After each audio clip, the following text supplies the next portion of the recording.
పూరా లోకల్. ఇటీవల 4 రాష్ట్రాల్లోని 5 అసెంబ్లీ స్థానాలకు జరిగిన ఉప ఎన్నికల్లో ఫలితాలు వెలువడ్డాయి. గుజరాత్లోని విసావదర్, కడి స్థానాలకు జరిగిన ఉప ఎన్నికల్లో బీజేపీ, ఆమ్ ఆద్మీ పార్టీలు చెరో స్థానంలో విజయం సాధించాయి. విసావదర్లో ఆమ్ ఆద్మీ పార్టీ అభ్యర్థి గోపాల్ ఇటాలియా విజయం సాధించారు.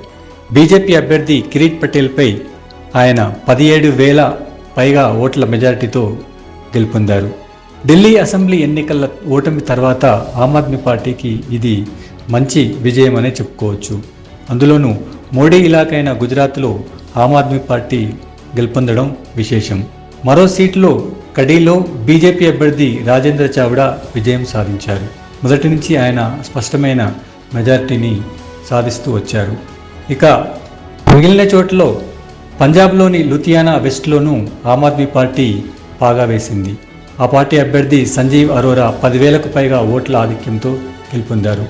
ఇక పశ్చిమ బెంగాల్లోని కలిగంజ్లో తృణమూల్ కాంగ్రెస్ పార్టీ విజయం సాధించింది. ఇక కేరళలోని నీలాంబర్ ఉప ఎన్నికల్లో కాంగ్రెస్ అభ్యర్థి విజయం సాధించారు.